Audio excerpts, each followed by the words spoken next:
Klik tombol berikut untuk mendapatkan update ilmu yang insya Allah bermanfaat. Assalamualaikum warahmatullahi wabarakatuh. Waalaikumsalam warahmatullahi wabarakatuh. Bismillah, alhamdulillah, wassalatu wassalamu ala rasulillah, wa ala alihi wa ashabihi, wa man tabi'ahum bi ihsan ila yaumil qiyamah. Alhamdulillahillazi bi ni'matihi tatimmus sholihat. Segala puji bagi Allah yang dengan nikmatnya lah segala kebaikan menjadi sempurna. Puji dan syukur kita haturkan kepada Allah Subhanahu wa ta'ala atas segala nikmatnya, nikmat iman, nikmat Islam, dan nikmat sehat, serta salam dan salawat kita panjatkan selalu kepada Nabi kita, Nabi Muhammad Sallallahu Alaihi Wasallam. Rabbi shrah li sodri wa yassir li amri wahlul 'uqdatam min lisani yafqahu qawli. Alhamdulillah Pak Ustadz, kita sampai ke halaman 320 dengan tema 3 kabilah yang tidak menepati perjanjian. Nah, Pak Ustadz, ini ada pertanyaan sebelumnya nih Pak Ustadz, karena di buku cuma dijelaskan 2 kabilah, tapi di buku dijelaskan ada 3 kabilah. Nah, begitu Pak Ustadz ya? nah betul. Ya. Tafadhol Pak Ustadz, silakan kajiannya dimulai Pak Ustadz. Masya Allah, jazakillah khairan. Barakallahu fika. Assalamualaikum warahmatullahi wabarakatuh. Alhamdulillah Rabbil alamin. Segala puji bagi Allah, Tuhan semesta alam. Dialah yang menciptakan langit 7 lapis, menciptakan bumi dan segala yang ada di dalamnya.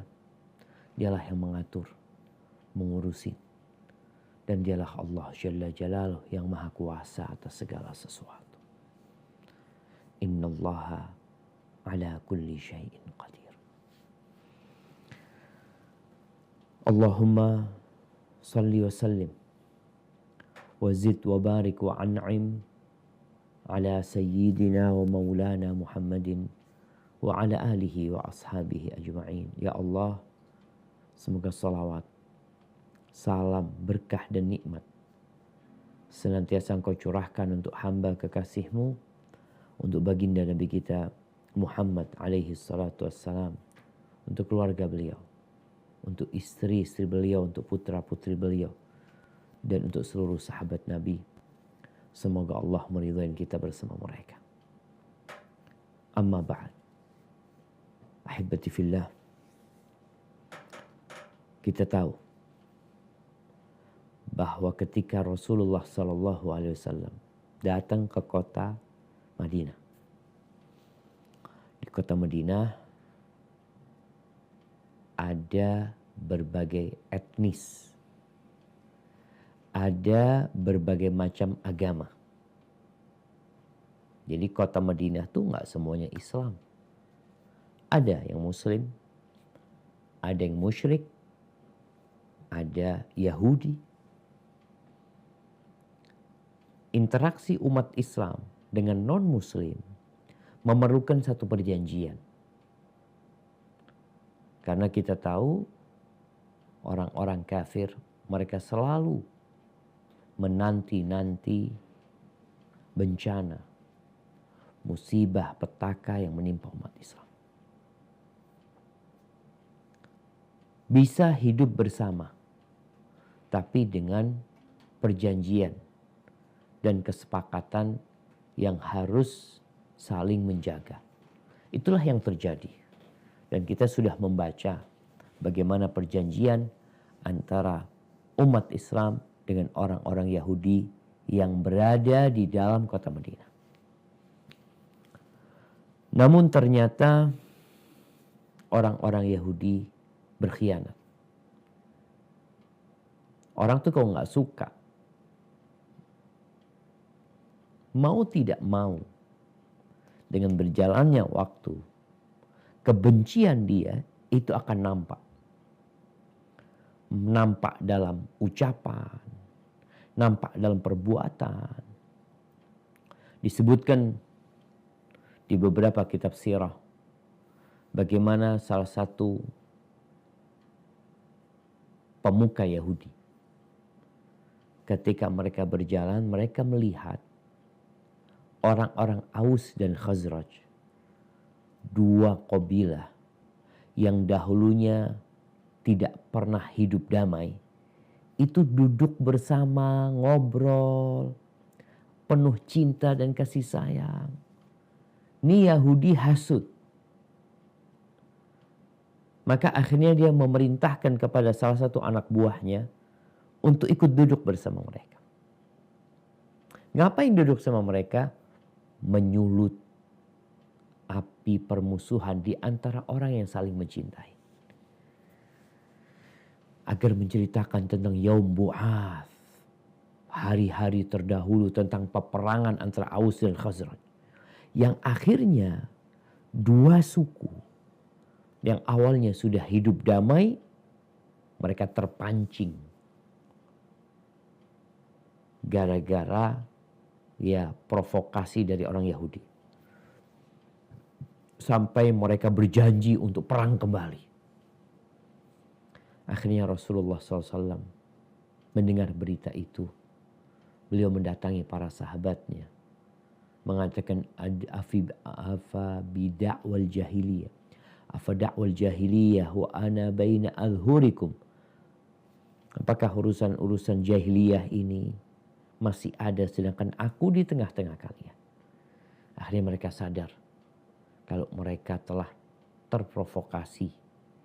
Akhirnya mereka saling meminta maaf, berpelukan atas ucapan-ucapan yang tidak pantas yang telah keluar dari mereka. Kemudian jamaah rahimakumullah, ada 3 kabilah besar yang berada di kota Madinah. Kalau tadi ditanyakan kenapa yang disebutkan hanya 2 kabilah. Nah, 3 kabilah ini yang pertama Banu Qainuqa, kemudian Banu Nadir, yang satunya Banu Quraidah. Sengaja penulis kitab ini menyedirikan atau membahas tentang Banu Quraidah nanti setelah Ghazwatul Ahzab.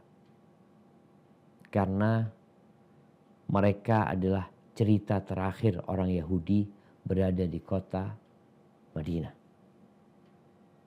Dan pengkhianatan yang dilakukan oleh Banu Quraidah itu lebih dahsyat, lebih mengerikan daripada pengkhianatan yang dilakukan oleh Banu Qainuqa atau Banu Nadir. Sehingga pembahasannya disendirikan. Kemudian ahibati fillah, terus Yahudi ini gak berhenti ya. Dia itu menunjukkan kebencian mereka. Kalau ada muslim yang punya utang sama mereka, maka ditagih terus. Siang malam ditagih. Tapi kalau ada orang Yahudi yang punya utang sama muslim, maka mereka gak mau bayar. Namun bagaimana Nabi SAW bersabar. Menyuruh para sahabatnya juga untuk tabah. Karena hidup dengan beda agama, kalau gak ngerti agama, gak paham dengan bagaimana hidup bermasyarakat, ya kayak gitu tuh. Tapi Nabi bersabar menghadapi mereka yang sudah menunjukkan permusuhan.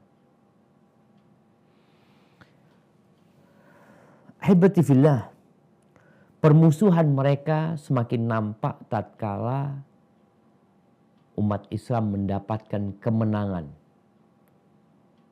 dari perang Badar. Banu Qainuqa ini termasuk kabilah Yahudi yang paling pemberani. Mereka itu pengusaha, mereka punya pabrik-pabrik untuk peralatan rumah tangga, bikin panci, bikin pisau, bikin apa. Sehingga mereka memiliki persenjataan paling lengkap. Banu Qainuqa. Ketika terjadi perang Badar, maka mereka meledekin umat Islam. Ya kalian mah ketemu sama pasukan yang gak bisa perang. Kalau lawan kita baru kalian akan tahu.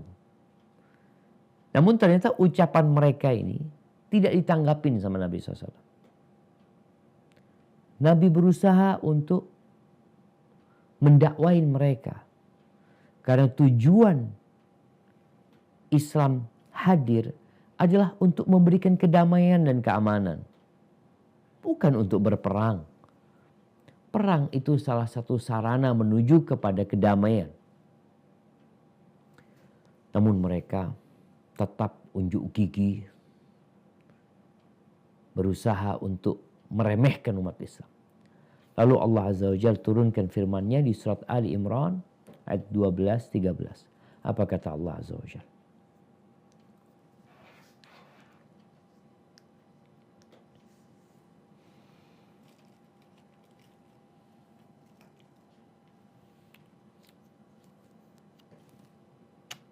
Naam, tafadhali.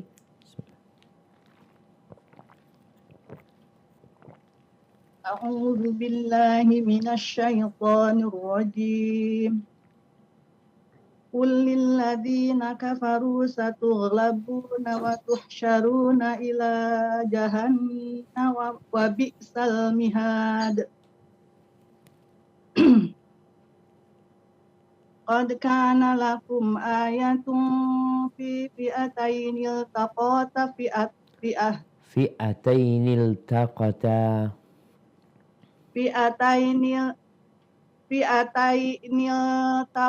taqata fi'atum Fi'atayn iltaqata.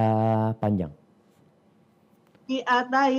taqata fi'atum tuqatilu fi sabilillahi wa ukhra kafirah wa ukhra kafiratun yarawnahum mislaihim ra'yal aini wallahu yu'ayyidu binasrihi man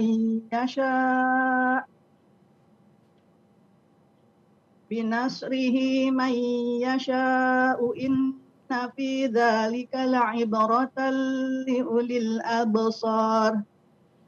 Barakallahu. Katakanlah kepada orang-orang yang kafir, kamu pasti akan dikalahkan di dunia ini dan akan digiring ke dalam neraka jahanam.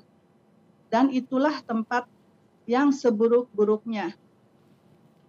Sesungguhnya telah ada tanda bagi kamu pada dua golongan yang telah bertemu atau bertempur.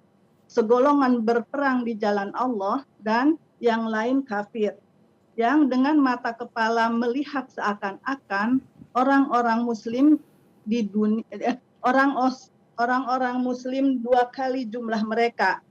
Allah menguatkan dengan bantuannya siapa yang dikehendakinya. Sesungguhnya pada yang demikian itu terdapat pelajaran bagi orang-orang yang mempunyai mata hati. Barakallahu fikum. Artinya Allah Jalla Jalaluh terus memberikan bimbingan, memberikan arahan kepada orang-orang kafir itu agar sadar, agar mereka bangun dari tidurnya, terjaga dari kelalaiannya. Jangan sombong, jangan sok kuat. Tuh, kalau bicara umat Islam menghadapi orang-orang kafir, jumlah mereka itu berlipat-lipat dari jumlah umat Islam, tapi Allah berikan kemenangan. Namun dia ada orang yang dablek katanya, nggak bisa dikasih tahu. Tapi Muslim tetap punya kewajiban memberitahu. Siapa tahu dia dapat hidayah. Barakallahu fiik. Nah, silakan dibaca. Bismillah. Ubadah bin Samit radhiyallahu anhu, salah seorang Bani Auf bin Khazraj, mereka mengikat janji setia dengan Ibnu Ubay. Rasulullah sallallahu alaihi wasallam berlepas tangan dari mereka. Dalam kejadian ini, Allah menurunkan ayatnya yang berkenaan dengan Abdullah bin Abi Salul. Barakallahu fikum. Taib. Ini ada terjemahan yang perlu diperbaiki ya. Yang pertama ingat di atas itu dikatakan apakah mereka bekerja untukmu? Yang betul hum laka, mereka untukmu semuanya. Jadi kemudian di sini Ubadah bin Samit radhiyallahu anhu, salah seorang Bani Auf bin Khazraj, mereka mengikat janji setia bukan dengan Ibn Ubay, tapi dengan Banu Qainuqa. Sebagaimana perjanjian yang dibuat oleh Ibn Ubay. Namun beda sikap. Sikapnya Ubadah bin Samit, dia berlepas tangan dari Banu Qainuqa. Dari mereka maksudnya Banu Qainuqa. Baik. Kemudian Allah turunkan firman-Nya, ini yang turun adalah Al-Maidah ayat 51 yang ya kita tahu peristiwa Ahok, apa yang dia nistakan dari Al-Qur'anul Karim. Nah, silakan dibaca. Ya ayyuhalladzina amanu la tattakhidul yahuda wan nasara awliya ba'duhum awliya'u ba'd wa man yatawallahum minkum fa innahu minhum innallaha la yahdil qaumadh dhalimin. Wahai orang-orang yang beriman, janganlah kamu menjadikan orang Yahudi dan Nasrani sebagai teman setiamu. Mereka satu sama lain saling melindungi. Barang siapa di antara kamu yang menjadikan mereka teman setia, maka sesungguhnya dia termasuk golongan mereka. Sungguh Allah telah memberi petunjuk kepada orang yang zalim. Quran Surat Al-Ma'idah ayat 51. Kemudian mereka pun diperintahkan oleh Nabi untuk meninggalkan Madinah menuju Syam serta membawa perbekalan dan harta. Akan tetapi mereka tidak diizinkan untuk membawa senjata. Barakallahu fikum. Nah, kita tahu pada pertemuan sebelumnya bagaimana Banu Qainuqa akhirnya melakukan tindakan yang menunjukkan pengkhianatan mereka terhadap perjanjian yang ada. Mereka kemudian dikepung, lalu kemudian datang Abdullah bin Ubay bin Salul yang merupakan sekutu Banu Qainuqa. Dia meminta dengan cara yang tidak patut kepada Nabi SAW agar Banu Qainuqa diberikan kepada dia. Artinya hukumnya udah terserah dia. Kemudian Nabi SAW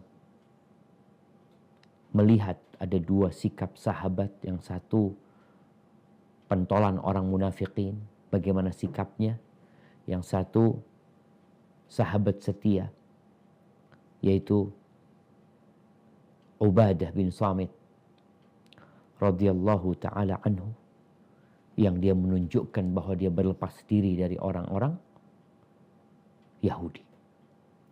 Allah turunkan firman-Nya, ya ayyuhalladzina amanu. Al-Maidah ayat 51.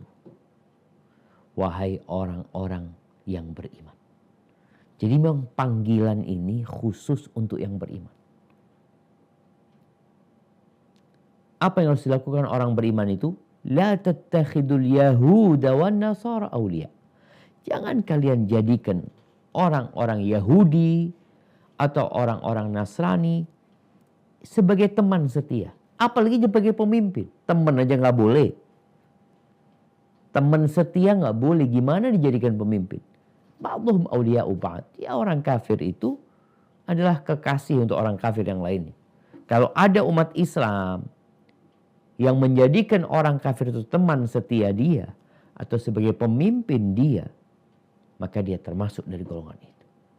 Allah tidak memberikan petunjuk kepada orang-orang yang kafir. Apa keputusan Nabi buat mereka? Buat Banu Qainuqa yang sok kuat, sok berani, yang akhirnya malu-maluin diri sendiri. Maka mereka diusir untuk meninggalkan kota Madinah. nggak boleh kumpul lagi di kota Madinah bersama Nabi alaihi salatu wassalam. Mereka hanya boleh bawa ya barang-barang harta kecuali persenjataan, nggak boleh. Mereka pergi ke Syam akhirnya. Padahal mereka datang dari Syam. Dulu mereka di mana? Di Palestina, orang-orang Yahudi. Mereka tinggalkan Palestina mungkin puluhan bahkan ratusan tahun sebelum Nabi SAW lahir. Mereka tinggal di kota Madinah menunggu Nabi akhir zaman. Yang disebutkan dalam kitab mereka kalau Nabi itu akan ada. Yang mengikuti Nabi akan memerangi orang-orang kafir.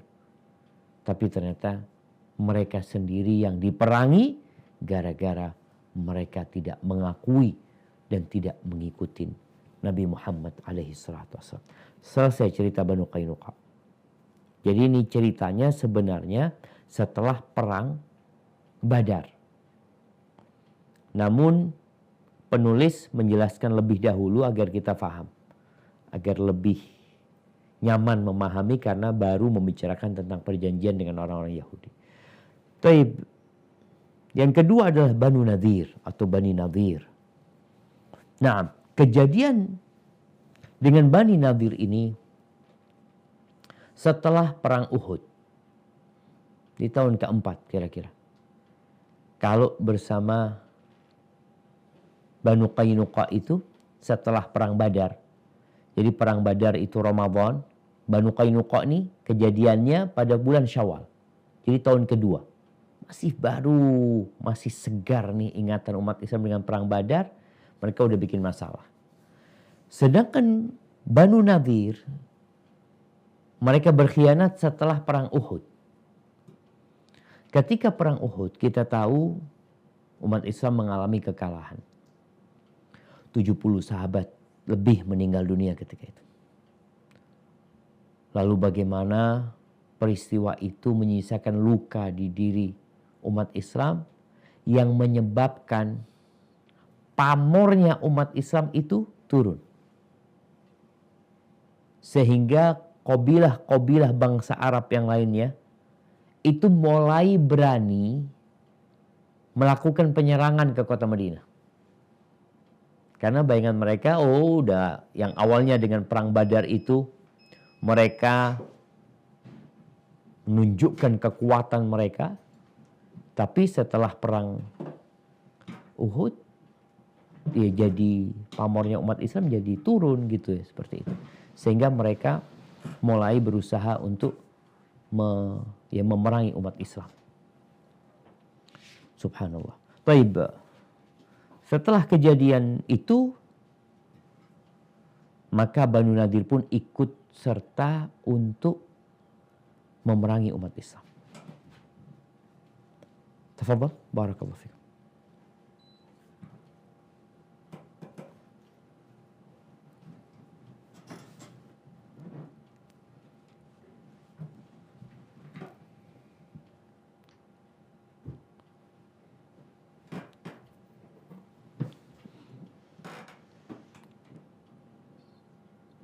Bani Nadir.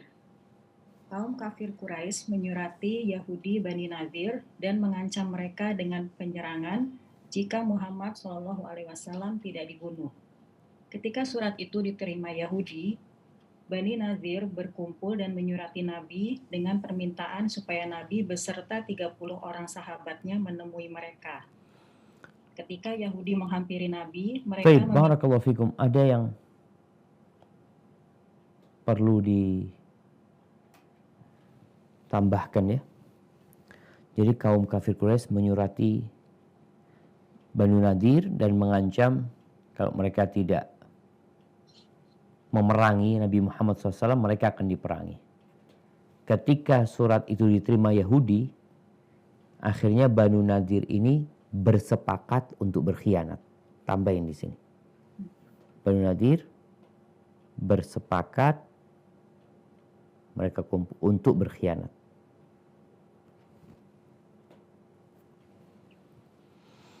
Baik, tafadhol dilanjutkan. Ketika surat itu diterima Yahudi, Bani Nadir bersepakat untuk berkhianat. berkumpul dan menyurati Nabi. Begitu Ustaz. Kemudian mereka berkumpul.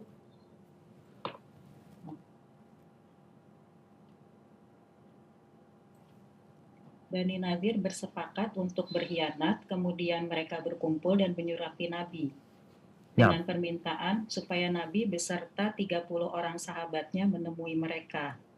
Ketika Yahudi menghampiri Nabi, mereka meminta supaya 3 orang keluar beserta beliau. Ketika Nabi keluar beserta 3 sahabatnya, Yahudi tersebut menyembunyikan senjatanya untuk membunuh beliau.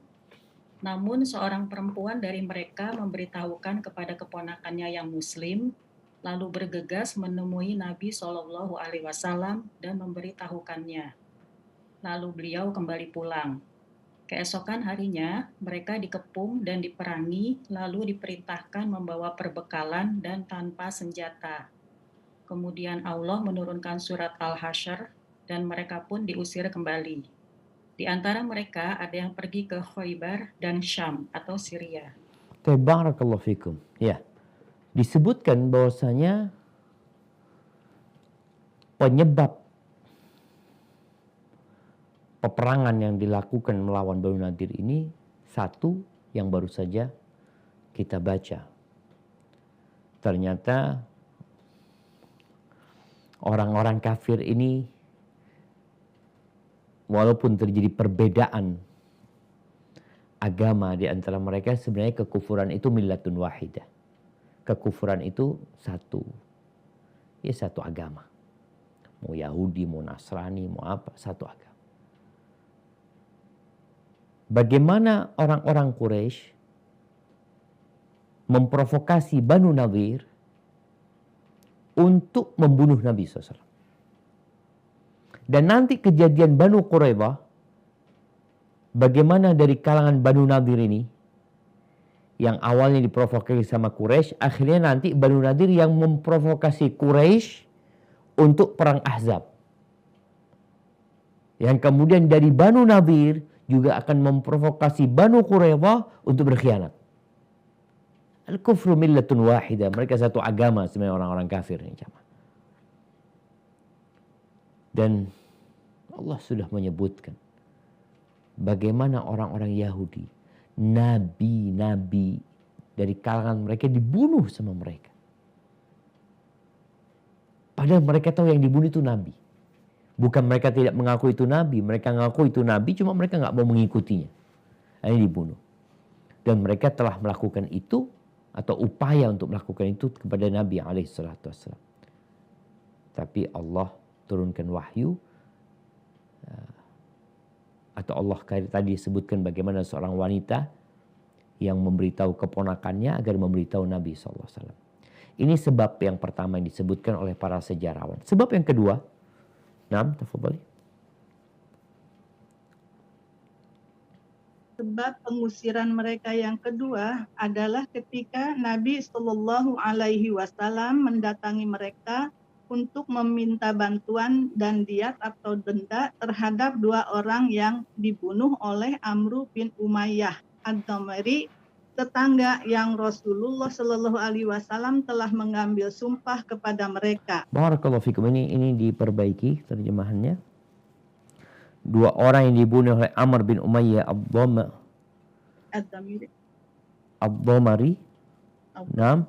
Ad-Damiri atau ad-Damiri, bukan tetangga tapi yang telah diberi suaka. Baik Pak Ustadz. Oleh Nabi SAW. Bukan mengambil sumpah kepada mereka tapi diberi suaka oleh Nabi SAW. Baik. Diulang ya Pak Ustadz. Tafadhal.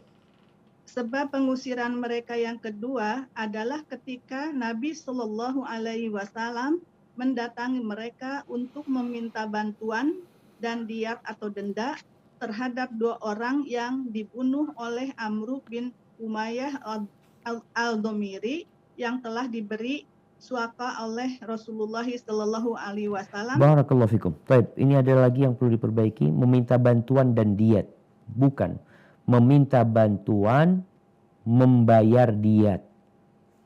Baik. Tafadhal, lanjutkan.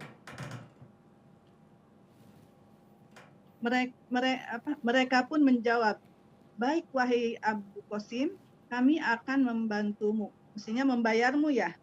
Membantumu tadi, membantu membayarkan diat itu. Oke.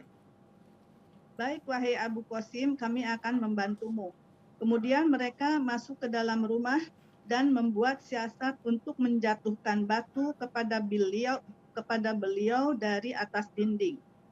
Lalu Rasulullah SAW diberitahukan oleh malaikat tentang tipu daya mereka. Beliau pun bangun dan bergegas pulang ke Madinah. Kemudian Rasulullah SAW memerintahkan kaum muslimin untuk mempersiapkan diri dan pergi untuk memerangi mereka. Barakallahu fikum. Nah, mahibbati fillah. Ini sebab yang kedua. Sebenarnya sebabnya sama dengan yang pertama, yaitu rencana mereka membunuh Nabi alaihi salatu wassalam. Cuma kalau yang kedua ini, Nabi yang datang menjumpai mereka. Kalau sebab yang pertama, mereka yang minta Nabi datang. Di sebab yang kedua ini, kita lihat bagaimana Rasulullah SAW menjaga suaka yang telah diberikan kepada orang kafir. Yang mati orang kafir dua ini. Yang Nabi sudah memberikan suaka keamanan buat dia. Tapi sahabat Nabi yang bernama Amr bin Umayyah Ad-Dhamiri, dia nggak tahu kalau orang itu dapat suaka. Akhirnya dia bunuh. Maka Nabi membayar diahnya. Satu orang dibayar diahnya 100 ekor onta. Betapa mahalnya, subhanallah ya, nyawa seorang. Di dalam Islam itu diahnya 100 ekor onta. Sesuai dengan perjanjian, mereka saling membantu. Maka Nabi SAW datang ke tempatnya Yahudi Bani Nadir untuk minta bantuan sesuai dengan perjanjian. Dan mereka Yahudi mengatakan, "Na'am nu'inuk ya Abul Qasim." Ya, kita akan bantu. Tapi ternyata bukan bantuan yang didapat, yang ada adalah usaha mereka untuk membunuh Nabi SAW. Jadi Nabi itu nggak disuruh masuk sama orang Yahudi. Nunggu di luar rumah, di bawah tembok. Mereka berkonspirasi mengatakan, siapa di antara kalian yang berani melemparkan roha.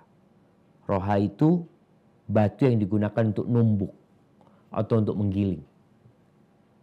Dilemparkan kepada Nabi SAW, kata mereka, udah selesai kita dari orang ini. Tapi ternyata Allah memberikan informasi kepada Rasul SAW tentang konspirasi Yahudi dan Nabi bergegas pulang. Disebutkan dalam kitab yang lainnya, Nabi itu pulang sampai sahabatnya nyusul. Mereka mengatakan, ya Rasulullah, kita nggak tahu kalau ternyata engkau sudah pergi gitu. Setelah itu Nabi memberitahu mereka dan para sahabat kemudian bersiap diri untuk memerangi Banu Nadir. Barakallahu fiik. Nah, lanjutkan. Kemudian kaum muslimin mengepung mereka dan Rasulullah Shallallahu Alaihi Wasallam memerintahkan mereka untuk memotong pohon kurma dan membakarnya. Ibnu Ishaq menyebutkan kaum muslimin mengepung mereka selama 6 malam. Lalu sebagian delegasi dari orang munafik diutus untuk menyiasati dan berjaga-jaga. Jika kamu dibunuh, maka kami pun akan berperang membantu kalian. Nah, Demikian kata afwan. Ini lalu sebagian delegasi dari orang munafik diutus untuk mensiasati dan berjaga-jaga. Tidak, sebagian orang munafik ini diutus kepada mereka untuk memberikan dukungan. Anis butu wa tamanna'u. Kalian hendaklah bertahan dan kokoh gitu. Teguh, jangan sampai menyerah gitu. Dan disebutkan mereka juga berpesan, kami ada 2.000 orang yang siap membantu kalian. Baik. Mungkin bisa dibuka firman Allah di surat Al-Hasyr ayat 11-12. berkaitan dengan hal ini? Surat Al-Hasyr ayat Surat 11-12. Nah, Sebentar Pak Ustaz. siap. Surat Al-Hasyr surat berapa Al-Hasyr ya? ayat 11-12. Mungkin bisa dibaca di layar. A'udzu billahi minasyaitonir rajim. Alam taro ilal ladzina nafaqu yaquluna li ikhwanihimul ladzina Alam taro ilal ladzina nafaqu yaquluna li ikhwanihimul ladzi kafaru Alladzina. liikhwanihimul ladzina kafaru min ahlil kitabi la in ukhrijtum lanakhrujanna ma'akum wala nuti'u fikum ahadan abada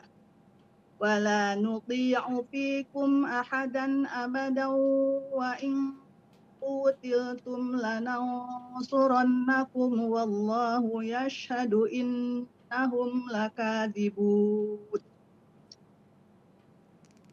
La in ukhriju la yakhrujuna ma'ahum wa la in qutilu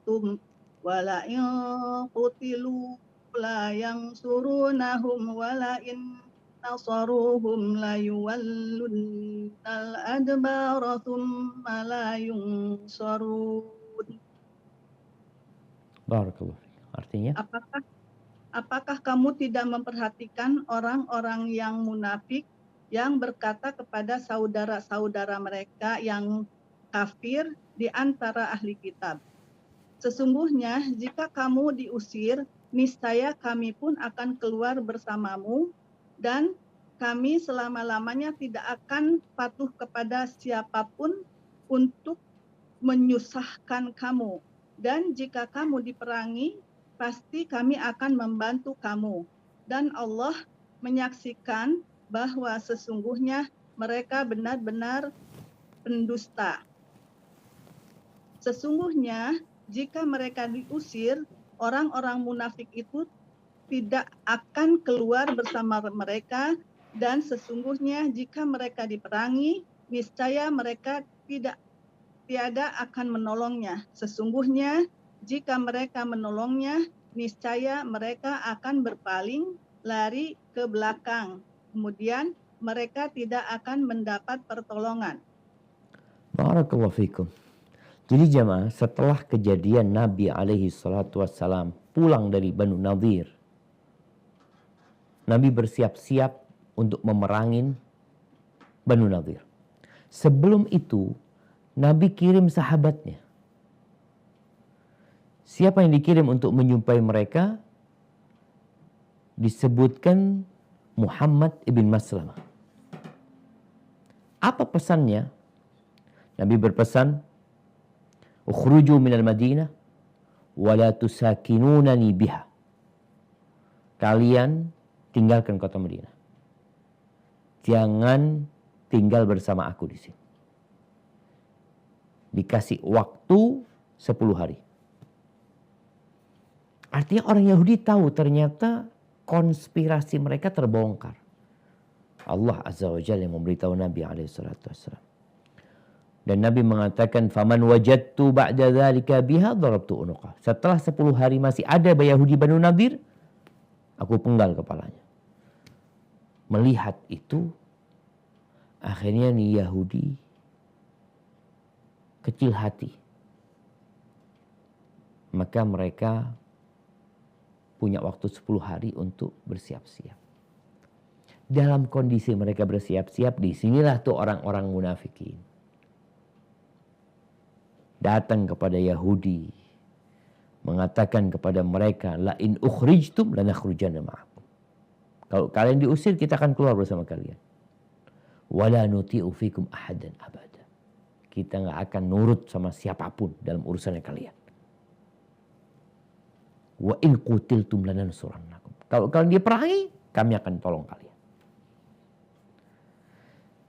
kalian akan dibantu sama Banu Quraidah. Kata orang munafikin ini. Kalian juga akan dibantu sama sekutu-sekutu kalian dari Ghatafan. Mendengar hal itu, ya, yang awalnya Yahudi ini menyerah, takut, mereka kembali semangat. Pemimpin mereka Huyai bin Akhtab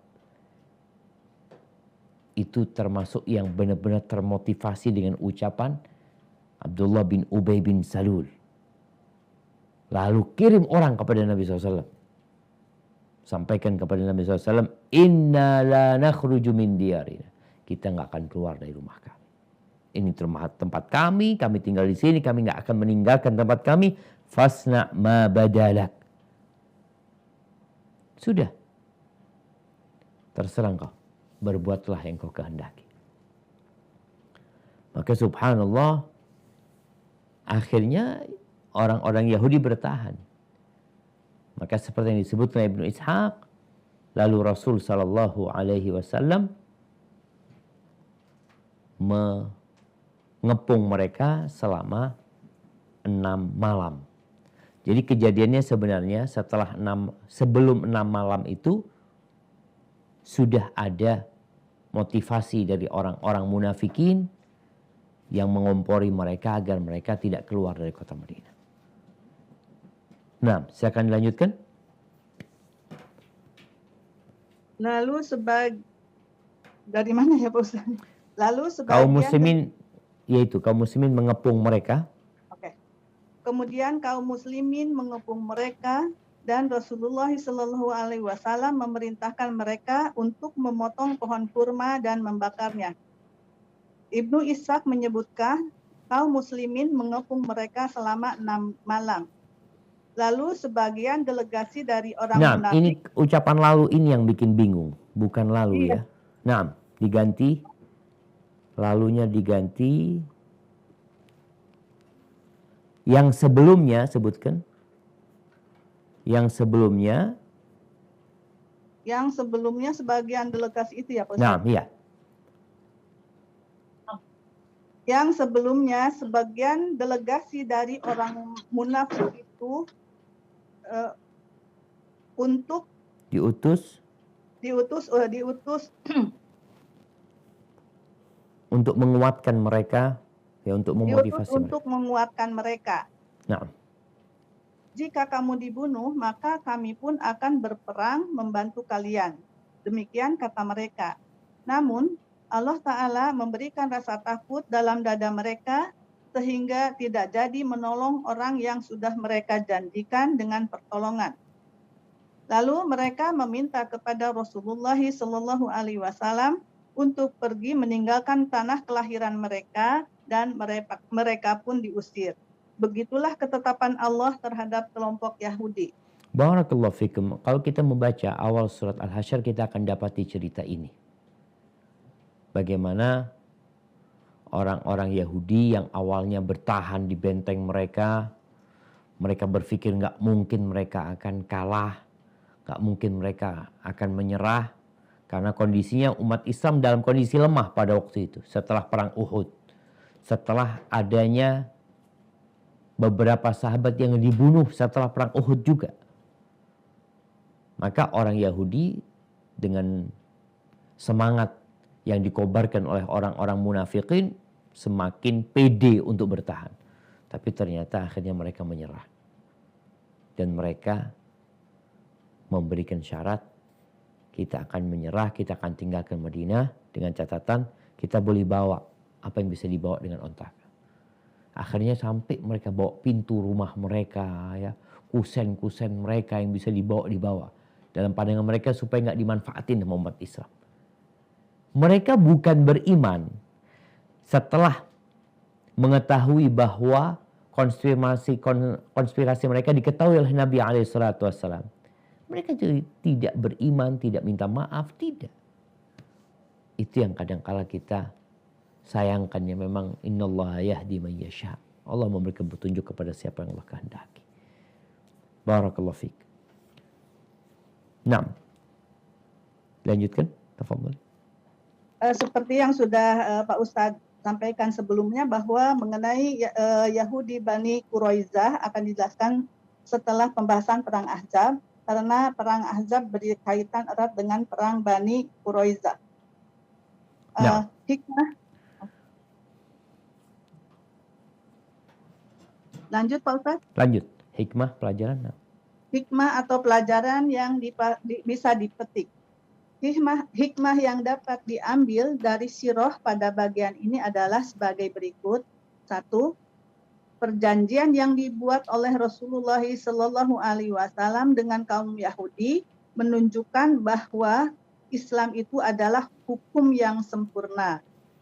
Sebagaimana halnya Islam mengatur hubungan antara seorang hamba dengan Tuhannya, antara satu muslim dengan yang lainnya, bahkan dengan komunitas ia hidup, baik dalam komunitas muslim maupun di luarnya. Lanjutkan. Perjanjian ini dibuat oleh Rasulullah SAW berdasarkan reaksi yang dilakukan oleh mereka yang ingin menghalang-halangi umat Islam untuk beribadah di masjid, walaupun hal tersebut tidak mempengaruhi sistem kehidupan mereka. Barakallahu fikum. Naam.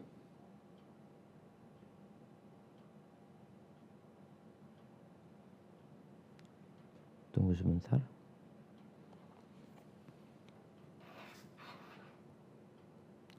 Wahadil mu'adah.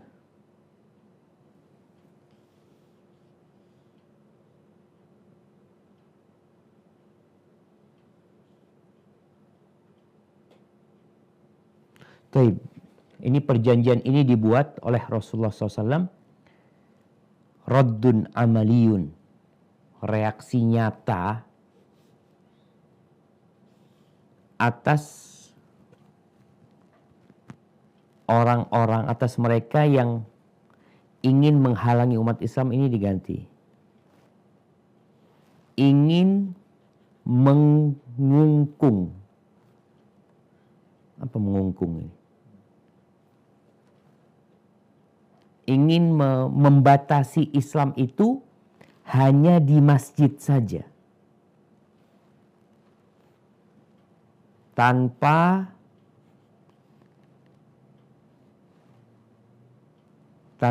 ada ayat al-tanzimil hayat. Tanpa ada campur tangan dalam urusan kehidupan.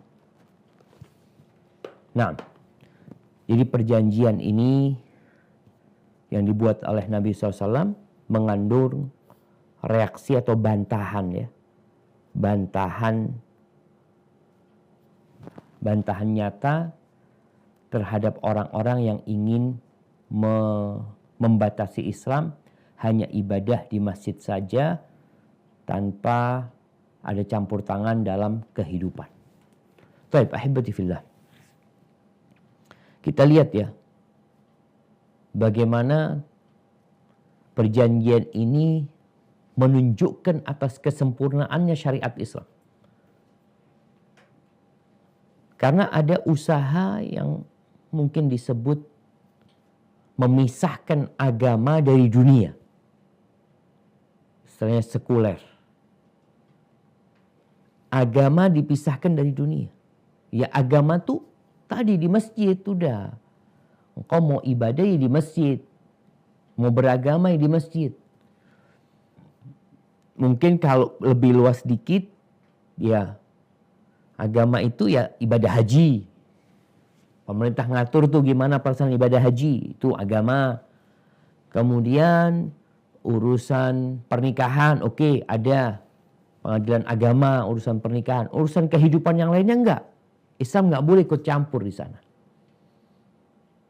Kita lihat Nabi SAW membuat perjanjian. Berarti ada sebuah tatanan negara yang didirikan. Ada sistem yang dibuat untuk stabilitas nasional. Detail sekali perjanjian sebagaimana yang kita baca. Islam itu mengatur bagaimana muslim dengan muslim hidup di masyarakatnya. Bagaimana muslim dengan non-muslim yang tinggal satu negara.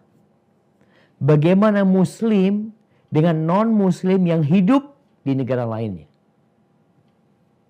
Itu semua diatur. Cuma sayangnya banyak orang Islam yang tidak membaca sejarah Islam. Dia Islamnya keturunan, bas. Bapaknya Islam, ibunya Islam, alhamdulillah dia masih Islam sampai hari ini.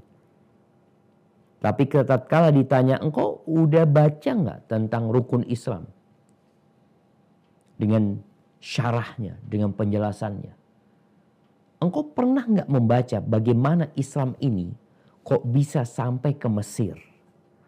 Bagaimana Islam ini kok bisa sampai ke Spanyol?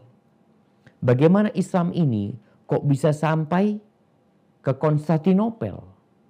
Kok bisa sampai ke Austria? Kok bisa sampai ke Bosnia, Kosovo? Kok bisa sampai ke sana? Kita kadang nggak pernah baca. Sehingga kau akan tahu. Baca sejarah ini aja kita akan lihat subhanallah ya. Ternyata Islam itu bukan hanya urusan ibadah di masjid doang. Tapi urusan kehidupan, urusan sosial, politik, semuanya diatur. Maka ini cuma tadi terjemahannya tolong diperbaiki ya. Ini adalah bantahan atau reaksi real terhadap orang-orang yang mengklaim, menuduh Islam itu ya di masjid aja lah. Udah di masjid, gak kemana-mana. Islam itu gak ngurusin kehidupan. Islam ini mengurusin bagaimana engkau lahir. Bagaimana engkau menyusui. Bagaimana engkau masuk ke toilet, keluar toilet. Bagaimana caramu makan. Bagaimana setelah makan. Bagaimana engkau tidur. Dan bagaimana engkau mengurusin ekonomi, sosial, politik. Itu semuanya sudah ada. Tapi kita muslim gak tahu.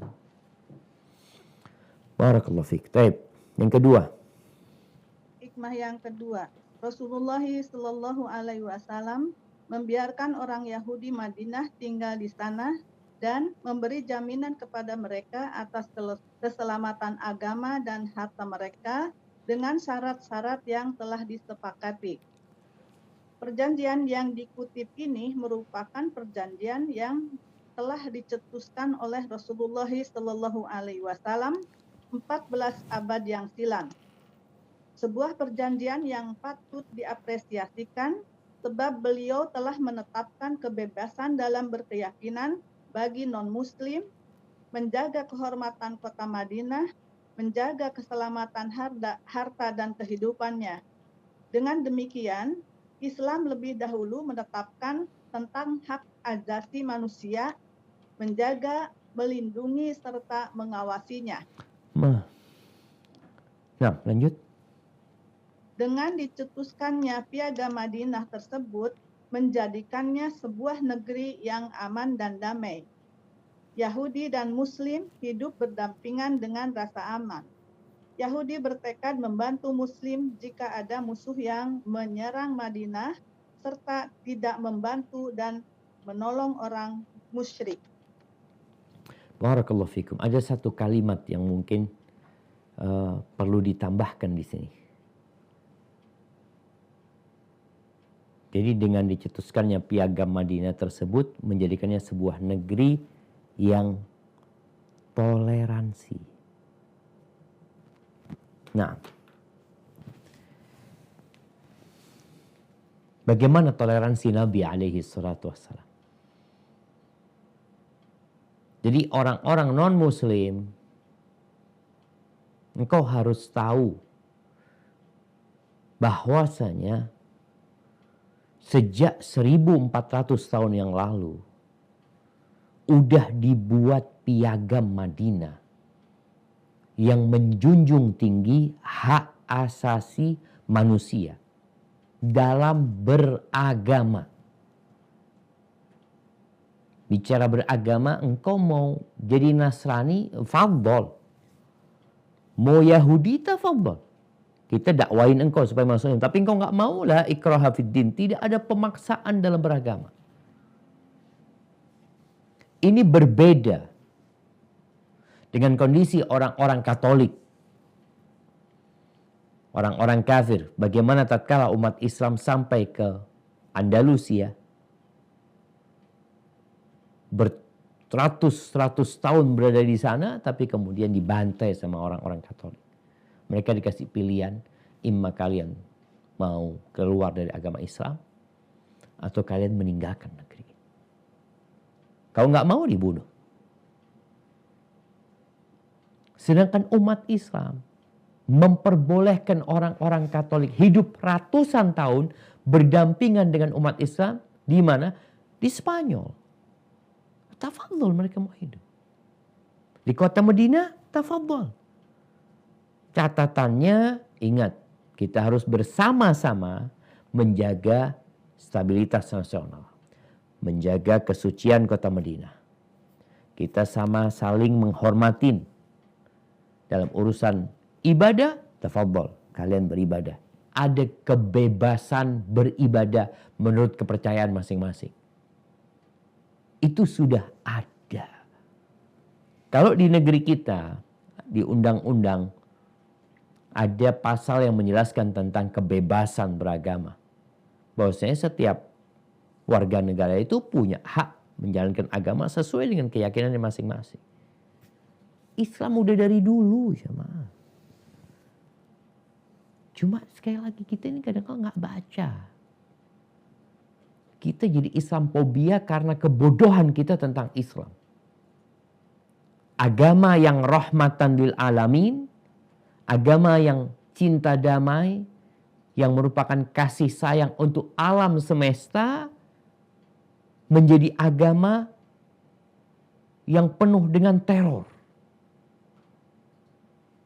Agama yang menakutkan. Siapa yang membuat? Kebodohan kita. Ada faktor internal, ada faktor eksternal. Yang internal ya karena kita nggak belajar. Yang eksternal karena adanya usaha dari musuh-musuh Islam bagaimana menyesatkan atau menganggap umat Islam adalah umat yang tersesat dalam kehidupannya. Nah, lanjutkan yang ketiga. Hikmah yang ketiga, dalam perjanjian ini kita dapat melihat sikap Rasulullah Shallallahu Alaihi Wasallam yang toleran terhadap kaum Yahudi, yaitu dengan membiarkan mereka tinggal di rumah-rumah mereka dengan aman, tanpa mengganggu harta dan keluarga mereka. Oleh karena itu, hal ini membuktikan bahwa sikap toleransi sudah dirintis oleh Islam secara umum ketika afwan, ditambahkan di sini tanpa mengganggu harta dan keluarga mereka. Tambah satu, keyakinan. Dan keyakinan. Iya, disebutkan di bahasa Arabnya duna ta'arudin li mu'taqadatihim au amwalihim. Nah. Baik.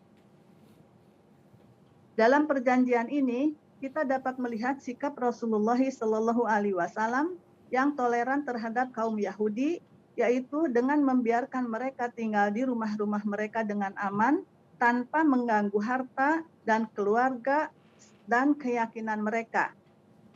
Oleh karena itu, ini membuktikan bahwa sikap toleransi sudah dirintis oleh Islam secara umum ketika kafir dhimmi dilindungi dan dijamin ketenangan hidup mereka di negeri Islam.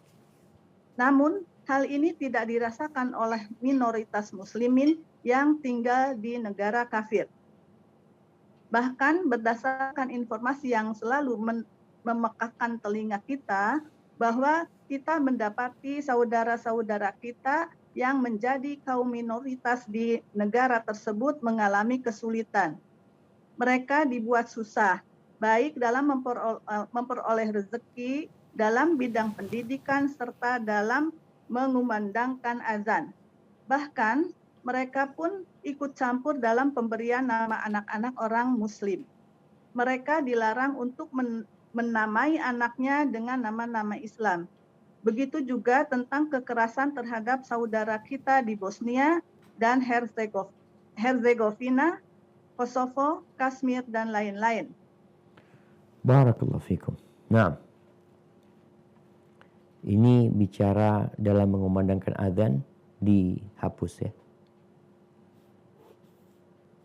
Tasumul azan itu artinya tadi memekakkan telinga. Jadi bukan azan. Baik. Kita lihat jemaah. Kalau bicara mengumandangkan azan, okelah wajar lah. Mereka punya aturan. Umat Islam nggak boleh azannya keluar. Siap. Cuma yang jadi masalah, apa yang terjadi dengan saudara-saudara kita di Rohingya? Mana toleransi? Padahal bagaimana pemimpin mereka itu dapat Nobel perdamaian? Gimana ceritanya? Umat Islam mau beribadah, mau menjalankan agamanya tanpa mengganggu yang lainnya, nggak boleh. Yang diinginkan adalah mengusir umat Islam, menghabisi etnis Muslim, nggak boleh hidup Muslim itu. Seperti yang terjadi di Spanyol. Jadi kalau kita mau membaca sejarah Spanyol tuh, bagaimana gereja Katolik dengan pimpinan Paus ke-6 apa ke-5 pada waktu itu menghabisi umat Islam yang ada di Spanyol. Dan sejak itu bermulanya penjajahan negeri-negeri Islam. Portugal datang ke Indonesia. Belanda datang ke Indonesia. Jadi ahibati fillah, jangan ajarin umat Islam tentang toleransi. Engkau akan mengajarin ikan berenang. Ikan gak usah diajarin berenang. Kalau kepingin umat Islam itu toleransi, biarkan umat Islam ini belajar agamanya secara sempurna. Karena salah satu pandangan orang-orang non-muslim tentang umat Islam, kalau ada oknum muslim yang belajar agama dengan getol, dia bakal jadi teroris nantinya. Jadi pandangannya udah salah. Ini umat Islam nih kalau rajin ke masjid, kalau dia suka membaca Al-Quranul Karim, pakai jenggot, mengamalkan sunnah, gimana nantinya? Oh, ini kayaknya tanda-tanda mau jadi teroris ini. Karena sudah ada framing dari media, umat Islam yang taat itu bakal jadi teroris. Ini harus dirubah. Umat Islam yang taat akan jadi penerus Nabi Muhammad SAW dan akan melanjutkan tongkat estafet rahmat, kasih sayang. Tapi kalau belajar Islamnya sepotong-sepotong, jadi teroris mungkin dia. Karena nggak lengkap belajarnya. Ada usaha dari sebagian manusia untuk menjauhkan umat Islam dari agama, dari belajar agama. Karena ada ketakutan dari mereka bahwasanya salah satu tanda orang itu, atau bukan tanda ya, yang menjadi pendahuluan orang itu menjadi teroris, kata mereka, ya belajar agama dengan sungguh-sungguh. Dan ini satu hal yang bertentangan sebenarnya. Kenapa? Kita lihat, kita baca bagaimana toleransinya umat Islam. Bagaimana toleransinya Nabi Muhammad SAW. Yahudi tetap boleh Yahudi. Di kota Madinah, nggak diusir, tidak. Terus kenapa kok diusir? Ya karena mereka berkhianat. Yang namanya pengkhianat di mana-mana, jangan bicara di negeri Islam. Di mana-mana pengkhianat itu kalau tidak diasingkan, maka dia dibunuh. Bukan karena dia Yahudi, bukan karena dia Nasrani, tapi karena pengkhianatan dia. Barakallahu fiik. Baik, kalau ada banyak pertanyaan mungkin kita cukupkan di sini, tapi kalau enggak kita lanjutkan. Pertanyaannya baru satu, Pak Ustadz. Baik, lanjut berarti. Bismillah.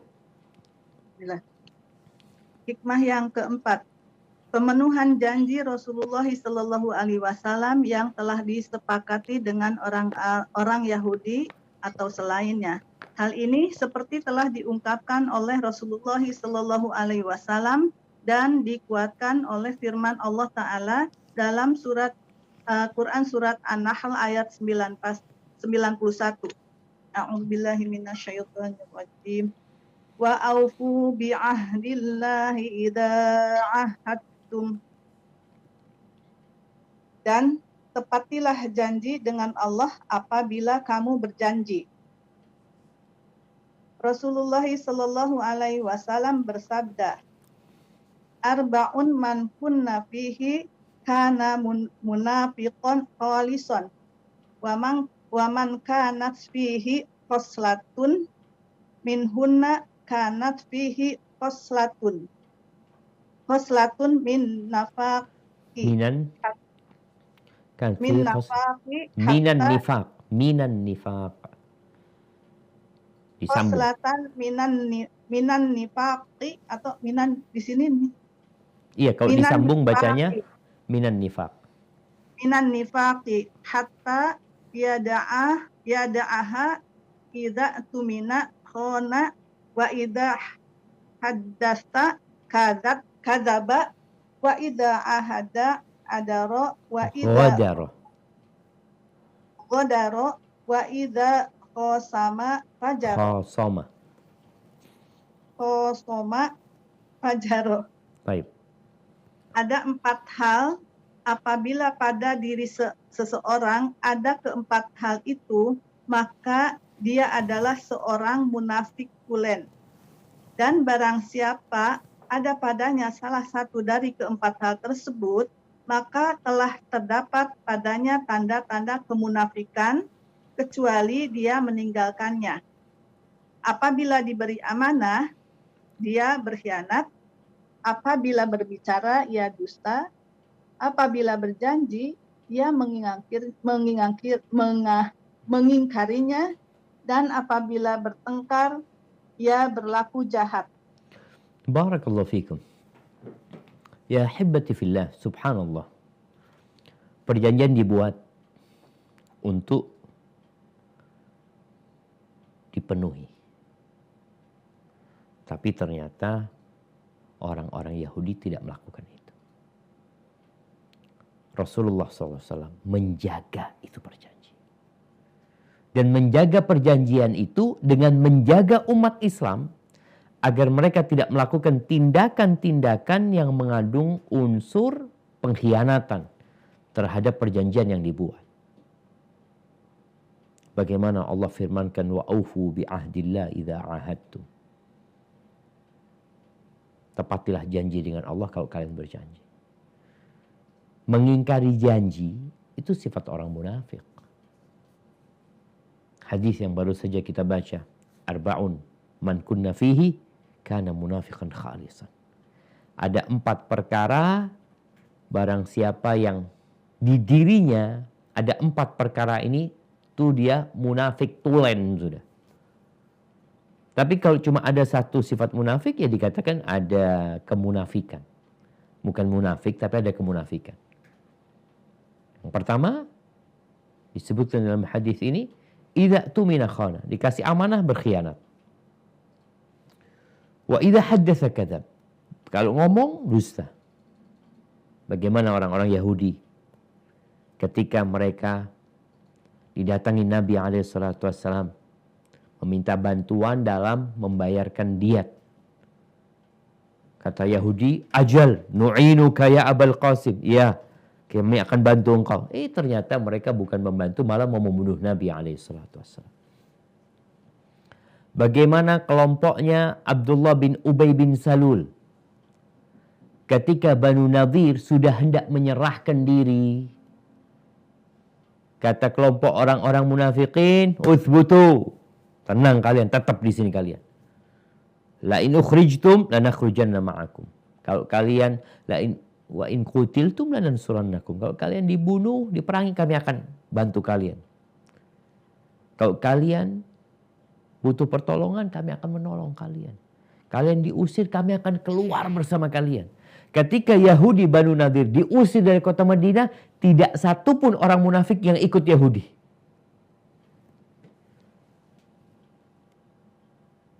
Karena orang munafik tuh kayak gitu. Pinter ngomong.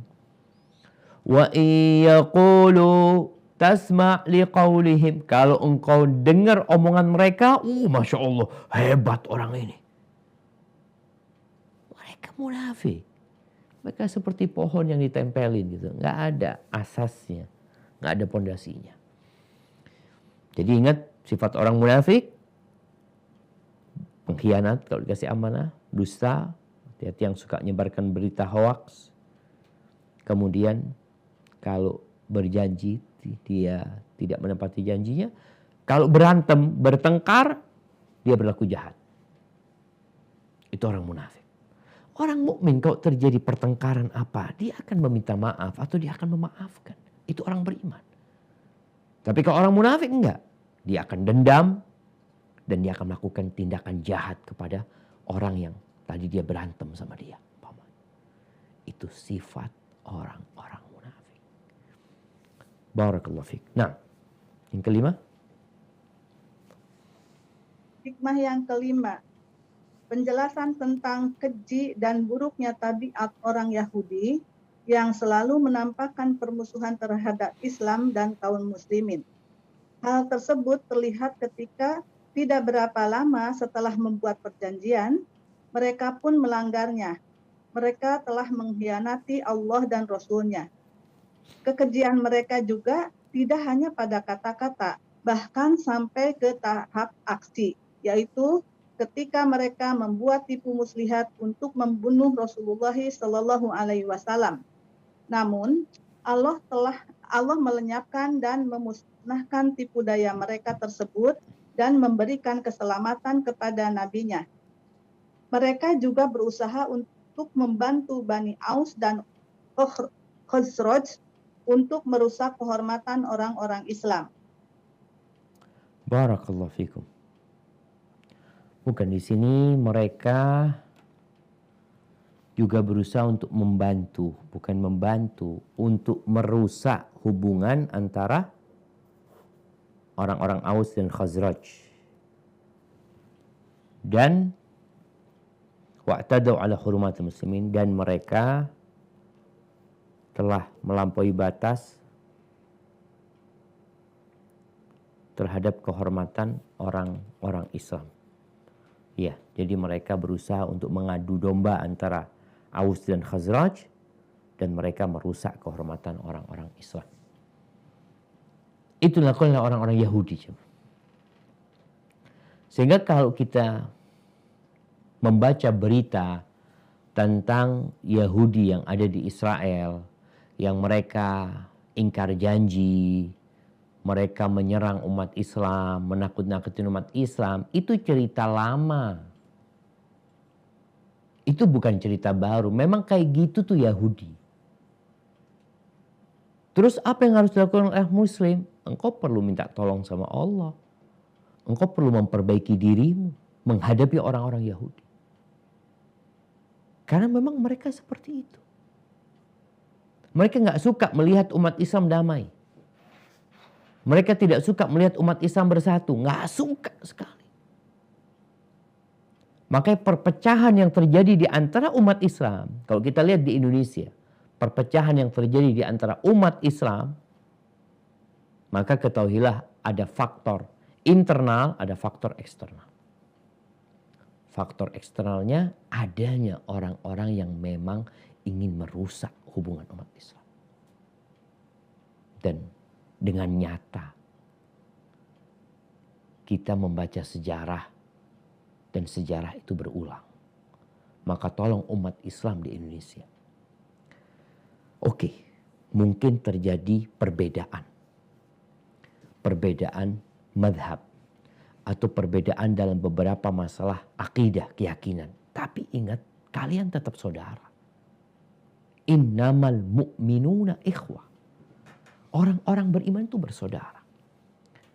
Mau bersama orang-orang dari Nahdlatul Ulama, mau bersama orang-orang dari kalangan umpamanya Muhammadiyah, Persis, Al-Irsyad, ada mungkin orang-orang Sufi, mungkin juga yang disebut Salafi, Wahabi sama mereka. Ingat, selama kalian masih Islam tetap saudara. Innamal mu'minuna ikhwah. Persaudaraan ini tidak membuat kita untuk diam tatkala melihat saudara kita salah. Tatkala kita melihat salah satu dari kelompok lain melakukan satu tindakan yang menurut kelompok ini salah, nggak ada masalah untuk memberikan nasihat. Jadi kalau bicara persatuan itu bukan berarti persatuan melupakan amar ma'ruf nahi mungkar. Enggak. Tetap amar ma'ruf nahi mungkar. Dari sejak zaman dahulu, ya para ulama saling mengkritisi, ya, saling membetulkan kalau memang ada yang dianggap salah. Dan itu biasa. Tapi jangan sampai kita akhirnya mau diadu domba untuk berantem. Innamal mu'minuna ikhwatun fa aslihu baina akhawaykum wattaqullaha la'allakum turhamun. Kalau ada yang ribut ya diperbaiki. Tapi sekali jangan sampai umat Islam itu diadu domba. Adanya perbedaan-perbedaan yang memang menyebabkan kepada perpecahan, maka diusahakan hal itu tidak merusak ukhuwah. Tetap saudara kita, amar ma'ruf nahi mungkar tetap dilakukan, saling watawasau bil haq watawasau bis sabr. Selama mereka masih Islam, mereka saudara kita. Kita punya kewajiban amar ma'ruf nahi mungkar. Kita punya kewajiban mencintai mereka karena Allah dan membenci mereka karena Allah. Terkadang di satu muslim itu terkumpul cinta dan benci. Loh kok bisa? Ya anak cinta sama dia karena dia muslim. Tapi karena dia melakukan maksiat, melakukan bid'ah umpamanya, ya mau nggak mau anak benci dengan kemaksiatan dan kesalahan yang dia lakukan. Tapi itu tidak membuat dia keluar dari Islam. Enggak, dia tetap saudara anak. Semoga dengan cara seperti ini kita akan semakin solid. Perbedaan-perbedaan yang terjadi coba dimusyawarahkan, didiskusikan. Kita semua bersama-sama menuju kepada sunnah Nabi SAW. Bagaimana Rasul SAW mengatakan, فَإِنَّهُ مَنْ يَعِشْ مِنْكُمْ بَعْدِي فَسَيَرَى اخْتِلَافًا كَثِيرًا. Yang hidup setelah aku mati akan mendapatkan banyak perselisihan. Solusinya apa? Ya biarin udah, jangan dibiarin. فَعَلَيْكُمْ بِسُنَّتِي. Hendaklah kalian berpegang teguh dengan sunnahku dan sunnah khulafa'ur rasyidin, al-mahdiyin min ba'di. Berpegang teguhlah, gigit dengan gigi geraham kalian, hindarin perkara-perkara yang baru dalam agama. Kenapa ini perlu disebutkan? Karena kita lihat di masa Nabi SAW, Yahudi itu nggak suka ngelihat Aus Khazraj berdamai. Mereka berusaha untuk mengadu domba di antara mereka. Bagaimana mereka jadi berantem. Aibatifillah, kalau bicara salah ya diperbaikin kesalahan itu, ditegur. Tapi jangan sampai kemudian menyebabkan ada keyakinan dia udah bukan saudaraku lagi. Kalau dia keluar dari Islam, boleh kita sebut dia bukan saudara kita. Tapi kalau dia masih muslim, dia tetap saudara kita. Hak-hak persaudaraan itu tetap harus dipenuhi. Dan hati-hati dengan provokasi-provokasi yang dibuat untuk merusak hubungan antara umat Islam. Barakallahu fikum. Baik, mungkin dicukupkan di sini. Insya Allah kita lanjutkan pada perjumpaan yang akan datang. Mungkin kita masuk ke sesi tanya jawab. Anda persilahkan. Ya, na'am. Pak Ustadz, jazakallahu khairan atas materi dan nasihatnya. Semoga kita semua Allah mudahkan untuk dapat memahami dan mengamalkannya. Pertanyaan pertama Pak Ustadz. Bismillah, Afan izin bertanya. Berdasarkan riwayat dari Abu Sa'id dari Nabi SAW bahwa beliau bersabda, janganlah kamu berteman kecuali dengan orang yang beriman, dan janganlah ada yang memakan makananmu kecuali orang yang bertakwa. Bagaimana sikap kita ketika ada teman non-muslim yang datang ke rumah kita? Bukankah kita harus memuliakan tamu? Apakah kita menyajikan makanan dan minuman yang ada di rumah kita atau tidak? Mohon pencerahannya Ustadz. Syukron, jazakallahu khairan, wa barakallahu fiik. Masya Allah. Nah, barakallahu fikum. Ya, Hadis Nabi alaihi salatu wassalam mengatakan la tusahib illa mu'minan. Jangan bersahabat kecuali dengan orang beriman. Kenapa? Karena sahabat itu akan mempengaruhi sahabatnya. Kalau sahabat kita orang yang gak soleh, maka kita akan ditarik kepada kejahatan dia. Berapa banyak orang-orang jadi narkoba bukan karena dia ingin mengkonsumsi sabu-sabu, tapi karena kawan-kawan dia. Nabi memberikan arahan. Wala yakul ta'amaka illa taqi, dan jangan memakan makananmu kecuali orang bertakwa. Artinya orang kalau sudah diundang ke rumah kita, makan di rumah kita, kita harus milih. Enggak semua orang kita jadikan kawan, enggak semua orang kita undang ke rumah kita. Usahakan yang datang ke rumah kita itu orang bertakwa. Tapi kalau ada, ya mungkin kenalan kita, di tempat kerja kita, non-muslim datang ke rumah kita, ya kita hormatin dia. Tunjukkan bagaimana Islam menghormatin tamu. Walaupun sebenarnya tamu itu dhaif, yang besarnya dhaif, yang dia punya hak. 3 malam, sehari semalam kita hormatin dia, itu yang datang dari luar kota. Tapi kalau dia itu dalam kota, maka bukan tamu ya. Walaupun dalam bahasa kita mungkin disebut tamu juga, tapi bukan tamu yang punya hak harus kita hormatin 3 malam. Dia disebut ya pengunjung yang berkunjung ke rumah kita.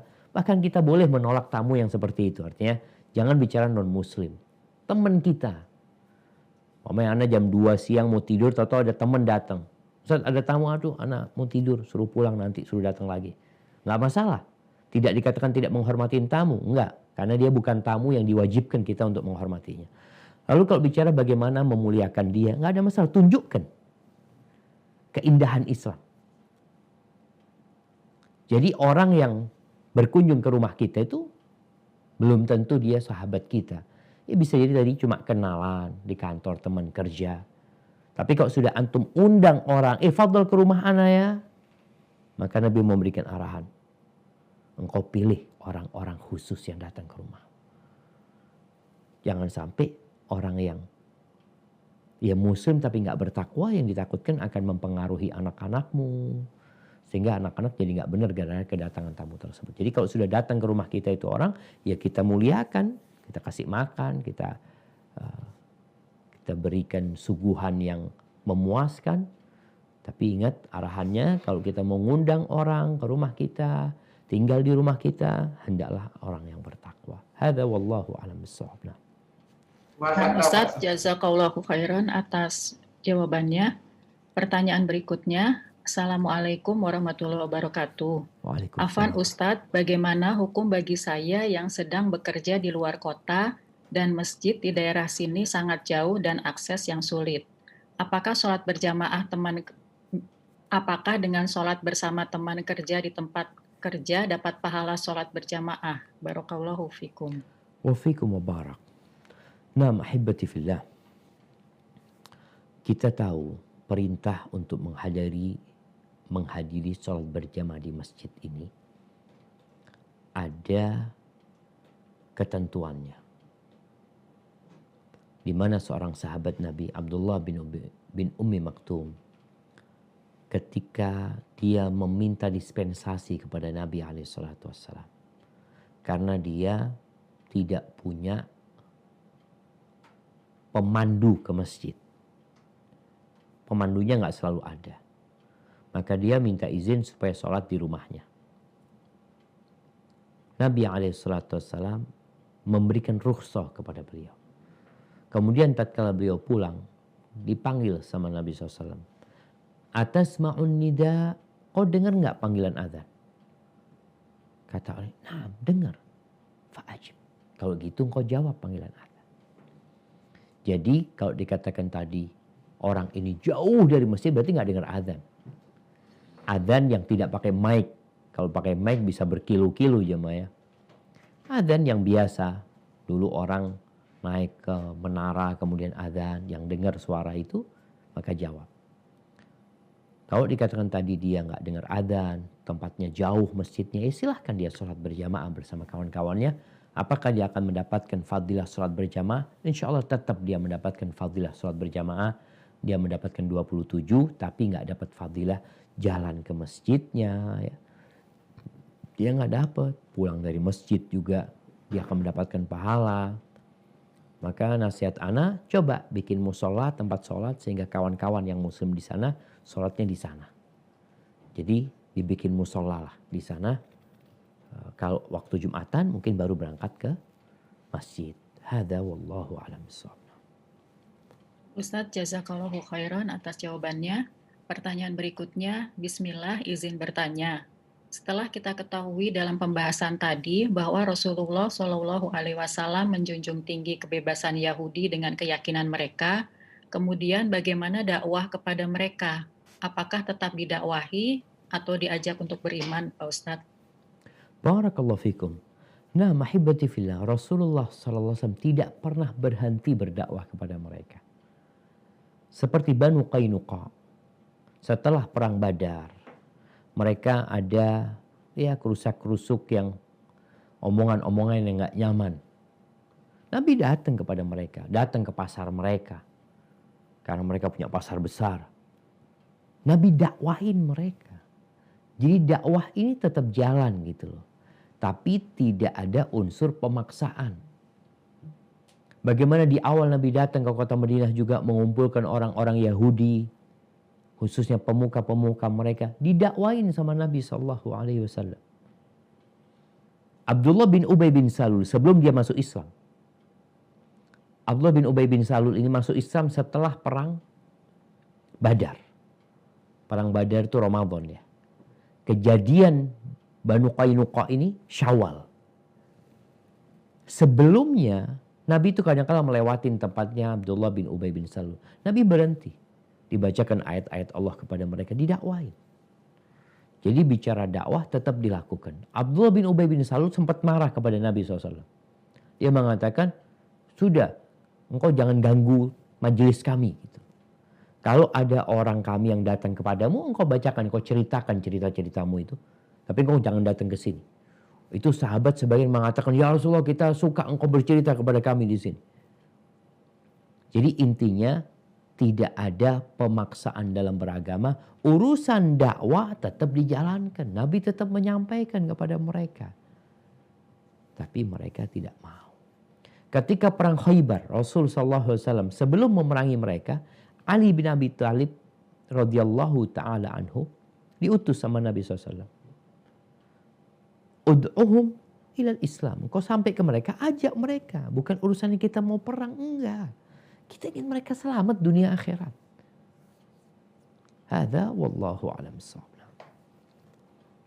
Nah, Ustadz, jazakallahu khairan atas jawabannya. Afwan, Pak Ustadz masih bisa berapa pertanyaan lagi? Mungkin 2-3 pertanyaan lagi. Oh, baik, Ustadz. Pertanyaan selanjutnya, Bismillah, Assalamualaikum Ustadz, Barakallahu Fiq. Semoga Allah senantiasa melindungi Ustadz, tim, dan seluruh peserta kajian. Dan semoga Allah segera mengangkat wabah COVID dari bumi ini. Amin, ya Rabbal Alamin. Afwan izin bertanya, bagaimana jika di skala kecil, yaitu suami atau istri yang menampakkan ciri-ciri munafik? Seperti sering tidak menepati janji, sering berdusta, marah lalu pergi dari rumah lebih dari setahun, dan tidak peduli dengan amanahnya sebagai pasangan maupun memenuhi kewajibannya mendampingi anak-anaknya. Mohon arahannya, apakah setelah sekian waktu berlalu cukup didoakan Ustadz? Jazakallahu khairan. Barakallahu fikum. Naam, ahibati fillah. Rumah tangga itu dibina untuk menegakkan hukum-hukum Allah. Ada hak-hak dan kewajiban yang dilaksanakan oleh suami istri, oleh bapak ibu. Tatkala tadi ada salah satu pasangan yang nampak di dirinya sifat-sifat kemunafikan, apa yang perlu dilakukan? Maka Allah telah memberikan arahan. Kalau itu dari pihak istri, maka Allah memberikan arahan, fa'idhuhunna. Kasih nasihat, kasih ujangan. Takut bikin dia ingat sama Allah Azza wa Jalla, takut dengan neraka. berharap surga Allah Azza wa Jalla. Ingatkan tentang hakikat kehidupan ini. Kalau enggak, pisah ranjang nih kalau suami. Istrinya udah nggak usah dikumpulin. Yang keempat, dipukul kalau memungkinkan. Kalau enggak, ya udah berpisah. Jadi fa'imsakun bima'ruf au tasrihum biihsan. Pernikahan itu ima dijaga baik-baik atau berpisah baik-baik.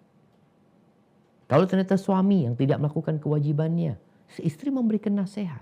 Ketika tidak mendengarkan dan tidak mau melaksanakan kewajiban dia, maka ada hak gugat cerai dari pihak istri.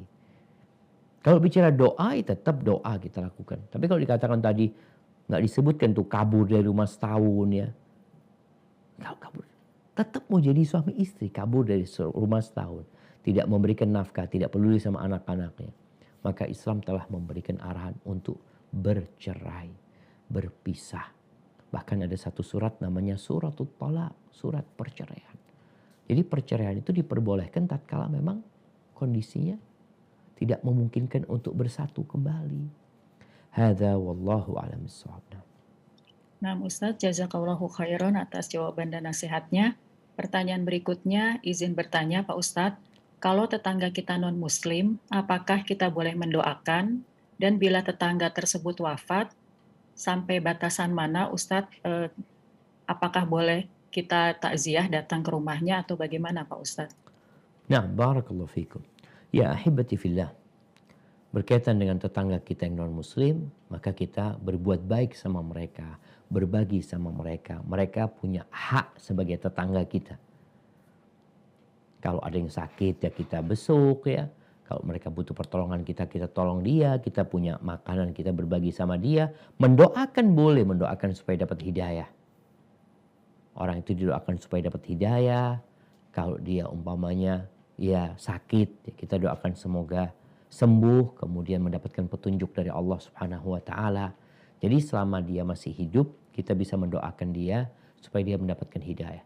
Kalau dia meninggal dunia, di sini apakah kita boleh takziah? Ada khilaf di antara para ulama dalam masalah itu.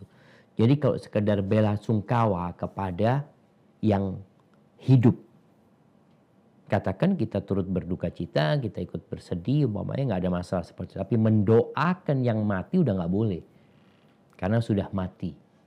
Tapi mendoakan yang hidup, semoga engkau sabar, tabar, dan mendapatkan petunjuk dari Allah SWT.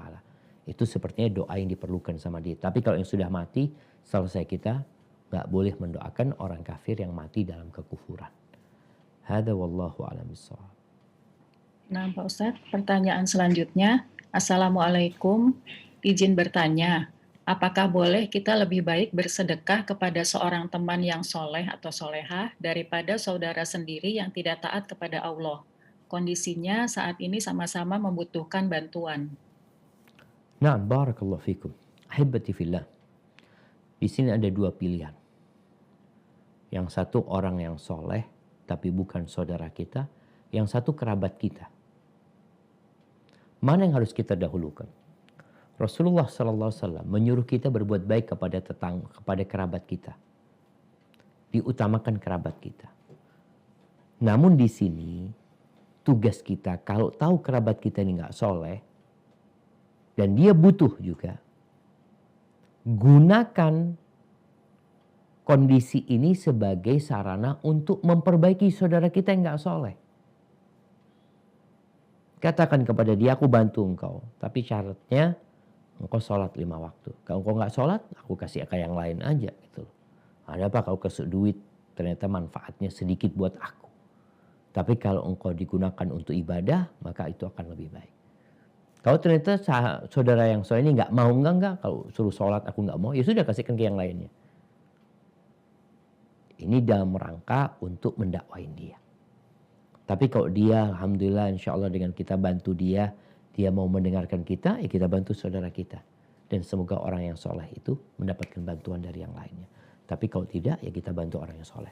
Hadza wallahu a'lam bishawab. Mungkin itu jadi pertanyaan terakhir dalam perjumpaan kita kali ini jamaah. Semoga Allah Azza wa Jalla memberikan kekuatan kepada kita untuk menjalani kehidupan ini. Dan kita berdoa memohon kepada Allah agar Allah mengangkat bala dan wabah yang menimpa kita. memberikan kesehatan kepada yang sakit, mengampuni yang telah meninggal dunia, dan memberikan ketabahan kepada yang ditinggal mati oleh orang-orang yang dicintainya. Barakallahu fiik, subhanakallahumma wa bihamdika, asyhadu an la ilaha illa anta, astaghfiruka wa atubu ilaik. Wassalamualaikum warahmatullahi wabarakatuh.